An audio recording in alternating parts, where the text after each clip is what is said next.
park, they waited for lunch hour. After lunch, a lot of people start coming back to smoke, right? Do they come out from the main door to smoke? It's always the fire exit. So they waited for the fire exit, and these guys were already smoking there. You too, huh? Hey, you want one? Nah, I'm all right. All right, I'm going to get in there.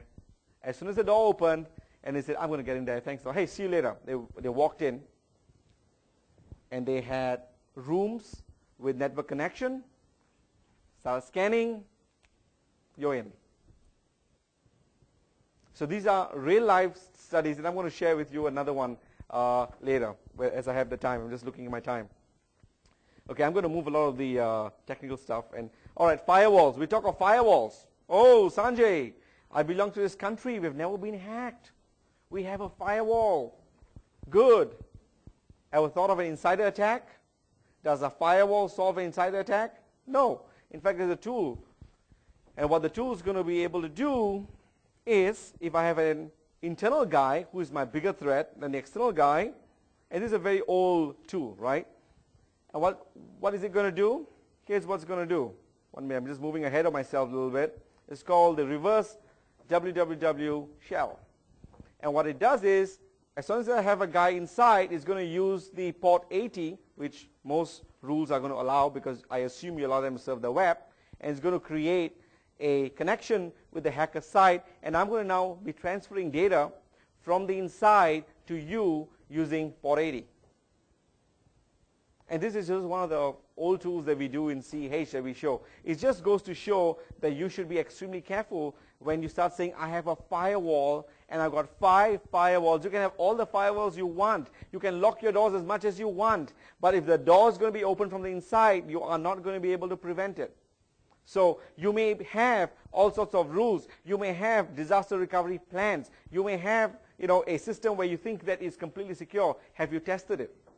If you do not do, or you do not get suitable penetration testers to come in to test what you have done, and if you think that security is just a function of, of good public relations, you got a serious problem. And if you belong to the government institution, I know this is done for a fact, so you do not have a serious problem.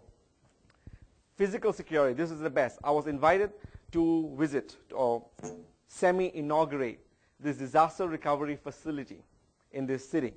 Okay, and you can see, normally when you get to my presentations, you do not understand 50% of what I say because I said I met some people from some country at some time talking about something, and they gave me some solutions, and I thought that I gave better solutions. And you say, what was that all about?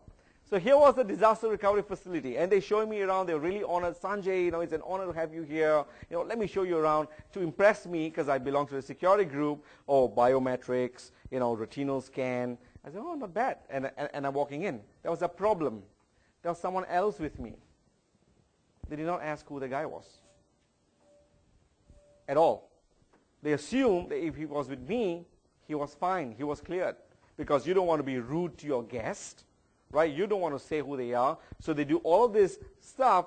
And I said, all right, point number 1, breach number 1, you should have asked who he was, where's his ID, you should have asked for my ID, you should have gotten me to sign on regardless of who I am. All right, we walked through the facility, so I started looking around, right? And there were a couple of cameras. I said, all right, not bad. And then I get to this major hallway, and I see a lot of wires popping out.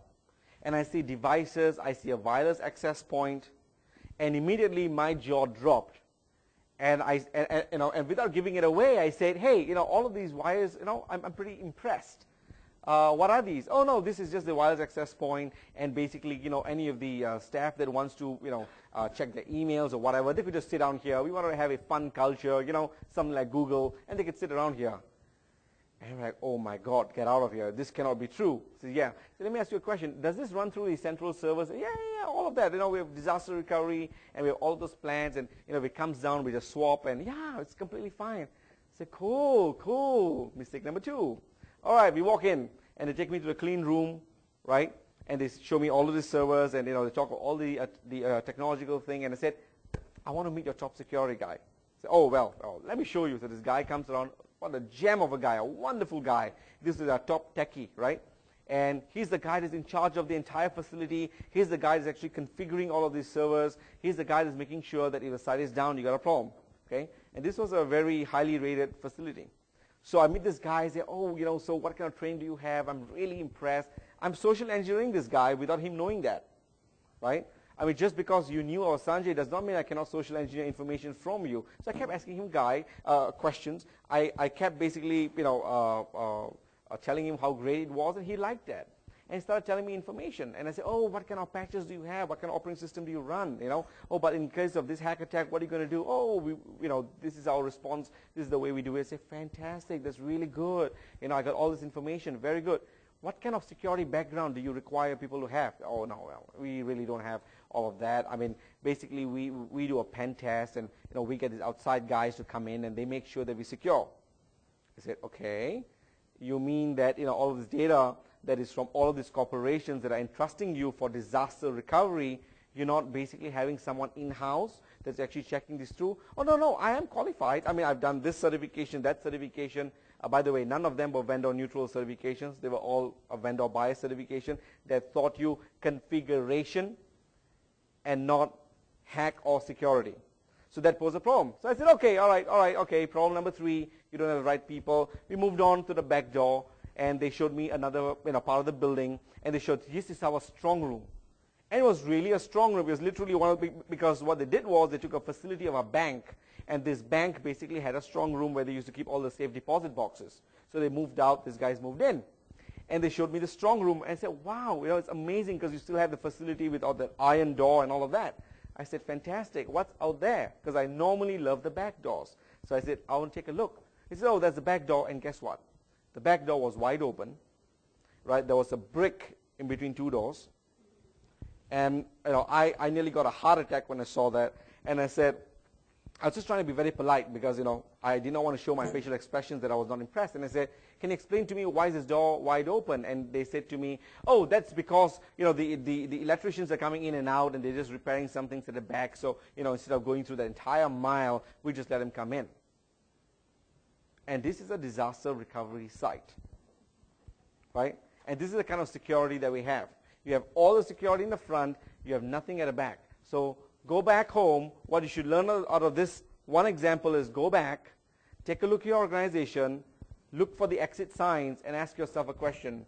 Is that really secure? Can someone really get in? Can someone open the door from the back? And these are real-life case studies. So when we talk of physical security, there are 2 case studies that I'll share with you. But before that, look at the way you hire security guards, right?